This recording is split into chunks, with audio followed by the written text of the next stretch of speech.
Hi, and thank you for tuning into my histoire. I'm Natasha, and in this episode, I'll be reviewing the book Stay With Me. Stay With Me is a novel by bámi Adébáyọ about a married Nigerian couple, Eugene and Eugene, who experience ups and downs while trying to conceive and raise children.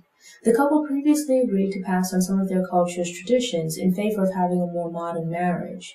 But after 4 years of marriage and no children, their families assume that they're infertile and pressure Eugene to take a second wife.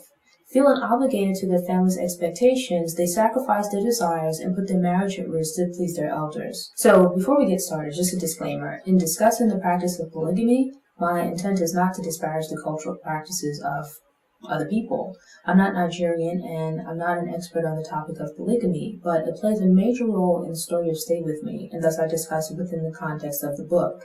I take the practice as being more of a generational issue rather than a cultural difference, as Eugene and Eugene also initially decide that polygamy is not for them, though they adopt the practice to humor their family members, which results in all kinds of drama. Stay With Me begins in the present, where Eugene has left Eugene and built a new life for herself in a different town. She's formed new friendships and dated other men, but while these people know some, they don't know everything about her. The relationships she's created aren't deep enough for her to miss anyone, and she'll likely forget many. There was a time, many years before, when she was still young, naive, and willing to open her heart to anyone willing to love her in return. Life experiences have changed Eugene, causing her to close the more intimate parts of herself to the world, unwilling to be hurt again. Eugene and Eugene are estranged and have lived apart for several years. When Eugene's father passes away, he decides to invite Eugene to the funeral in hopes of clearing the air and putting the past behind them. The funeral also offers an opportunity for him to take stock of his relationships with his family members and their relationships with each other. He believes that his parents likely never loved each other and only kept up appearances until he and his siblings left home. Eugene's mother had a lot of pent-up resentment, which she gave free rein. By that point, his father was an old man who was worn out from trying to keep up with 4 wives who were likely quite younger than him. There's a tendency to present a face of happiness while being miserable on the inside, and the older family members burden Eugene and Eugene with the expectation for them to follow in their footsteps. Eugene thinks back to her marriage to Eugene and the hardships they endured as a young couple struggling with infertility. Eugene seems to be stable and dependable, which are important traits to Eugene. She seeks security and, more accurately, the warmth and comfort of a family of her own. Having lost her mother at birth and growing up ostracized by her father's wives, she had a deep sense of loneliness.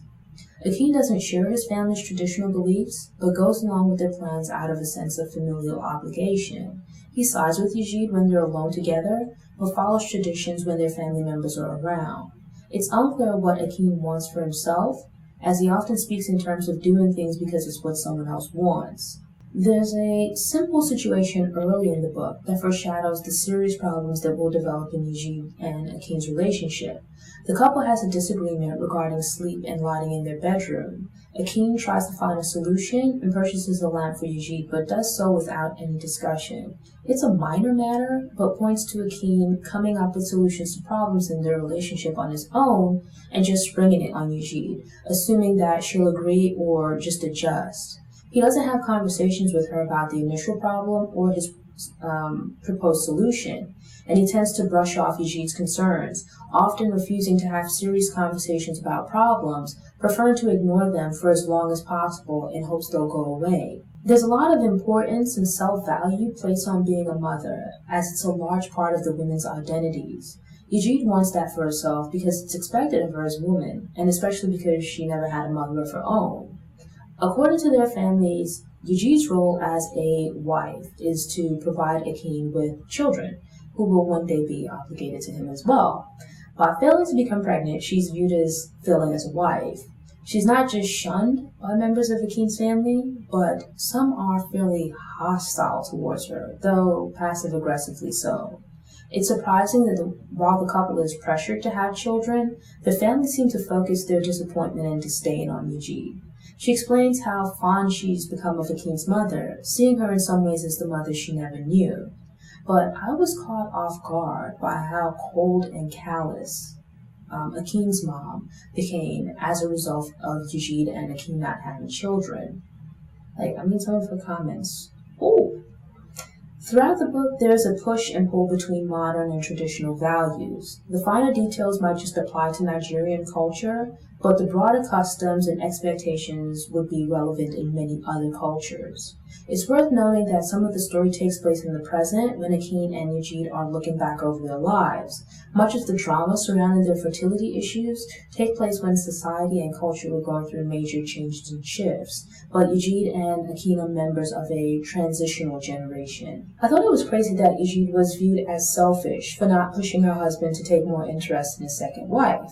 She's told that because she is yet to become pregnant, she should push Eugene away so he can try with Fumi, which is the second wife. The couple's infertility is viewed as a valid reason for him to sleep with another woman, but there's no thought given to Eugene seeking comfort with another man given the lack of emotional support she gets from her husband. Both Eugene and Eugene's father have multiple wives, and the women have these petty rivalries where the children are used as part of their competition. There's this idea expressed multiple times that women have hard lives because they struggle and sacrifice for their children. The older women are miserable and jealous of their husband's other wives, but misery loves company, so they pressure Eugene to accept Eugene having a second wife. Seemingly everyone's happiness is to be sacrificed for Eugene to have descendants, as his children will be a testament to his life when he dies. Yet when Eugene and Eugene's fathers die, few of the family members seem to really care. Their fathers came across as being fairly distant from the kids, and their funerals are more focused on traditions and expectations than celebrations of the men's lives or any true grief. Eugene explains that he was immediately attracted to Eugene by her elegant bearing. She is described as being very pretty throughout the book, but Eugene seems more drawn to her being impressive. It feels like less of a regular physical attraction, more along the lines that she would look good in his arm. Eugene is also immediately taken with Eugene, but her attraction sounds more physical, and later deepens as she finds that he feels safe, stable, and is a good listener. The book goes back and forth between their perspectives, but it felt like you got a bit more of Eugene's perspective. From the beginning, she speaks openly about her thoughts, feelings, and experiences. There are also chapters from Eugene early in the book, but they feel shallow and distant. He doesn't share his inner thoughts or feelings until far into the book, when things are falling apart and he's kind of backed into a corner. Eugene thinks back to them dating in college and coming to see Eugene as being his soulmate because they share most of the same views with regards to their hopes for the future. Eugene mentions that she clings to Eugene because she has no one else who would care if she ever went missing. But then a story is told of how they once attended a demonstration, as students that is, that erupted in violence. Eugene took off running without checking to see if Eugene was with him and didn't think about her until he got to safety and realized that he'd abandoned her. It turns out that she's fine, but the reality is that in a difficult moment, he thought about himself and left her behind. This is a recurring issue throughout the book. After 4 years of marriage but no children, Eugene caves under pressure from his family and takes a second wife, Fumi. Instead of moving Fumi into the house he shares with Eugene, he provides her with an apartment on the other side of town along with an allowance. He's now expected to split his time and attention between the wives and their households in hopes that one of them, or both of them, will become pregnant. This is the issue that I take with the concept of men trying to juggle multiple women. Most men have a hard time making one woman happy and maintaining a relationship with her. How well are you going to do with two or more? That's why so much of the focus is on how multiple women fulfill the one man, but not how that one man likely isn't meeting the needs of the multiple women. And that's when you run the risk of the women deciding they either no longer want to share and pushing for more of the man's time, or deciding that he's not worth the hassle and giving him up completely. Eugene loves Eugene and wants to be with him, but she knows that without providing him with children, her position in his life is in jeopardy. For the time being, she's expected to share him with Fumi. But if Fumi becomes pregnant first, she runs the risk of being pushed aside. It's like Game of Thrones, but with like pregnancy. Eugene and Eugene are comfortably middle class, with him being an accountant and her owning a successful beauty salon. And here's the kicker. They both contribute to their household bills, but Fumi doesn't work, so Eugene provides for her. And then, predictably, Eugene flies into a jealous rage at the mere thought of the possibility of Eugene being interested in anyone else. This man has a whole second wife, with whom he spends quite a bit of his free time. He leaves Eugene by herself to figure out what to do about their fertility issues. They've been tested, and both of them are normal, but because of sexism, everyone blames Eugene for the couple's lack of children. Eugene only intervenes when the pressure begins to take a toll on her mental health. Part of why Eugene places so much importance on having children is that growing up, her father had several wives and 24 children. With Funmi in the picture, Eugene has to share Eugene. Having a child will allow her to replace Eugene's presence in her life with a family member that she can have to herself. Their infertility leads to the couple taking drastic measures, but eventually Eugene becomes pregnant and gives birth. It should be a joyous occasion, and on the surface it is, but so much has taken place by this point that there are hurt feelings on both sides that threaten the survival of the marriage. Even after Funmi is sidelined, the problems continue to fester until they turn into resentment. With time, reflection, and maturity, Eugene comes to realize that after all these years, Eugene is still a stranger to her. She told him about herself down to her deepest and darkest secrets and insecurities, and while he listened and comforted her, he was never quite willing to be as open about himself. He feels the need to hide his insecurities from Eugene, which does more harm than good to their relationships. Pride and ego has been many a person's downfall and the demise of many relationships. In having started life with so little and still losing so much, Eugene tries to keep things together, but experiencing multiple personal tragedies becomes overbearing. To escape her sadness, she shifts more and more responsibility for their child onto Eugene. She realizes that motherhood is not the cure-all for the loneliness she grew up feeling. Eugene, too, had once believed that having children would alleviate some of the unhappiness he felt, but his perspective changed over the years. He felt emasculated by their infertility, but was surprised to find joy and fulfillment intended to his child in the manner that a mother usually would. In stepping out of the role of manhood he felt he had to play, he found a sense of usefulness that he didn't know he was missing. Here's the thing. While I don't believe in polygamy, I also don't believe all relationships are meant to last for a lifetime. I believe in conditional love and, if necessary, divorce.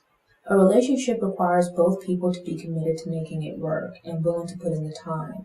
It can't survive on only one person being open and willing to share their thoughts and feelings, especially if when they do so, the other person is dismissive. While I've discussed some of the book's major themes, I've made it a point not to go into details or include any spoilers. The book contains multiple twists and turns that I haven't touched on at all, so don't feel like you've gotten the full story here, as I've left out a lot to allow you to read the book and still experience the same shocks that I did.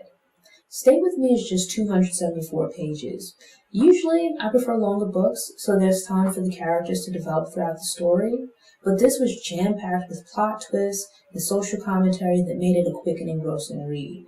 The gift and the curse of the book are that I was left wanting more. I highly recommend the book and look forward to reading more from the author.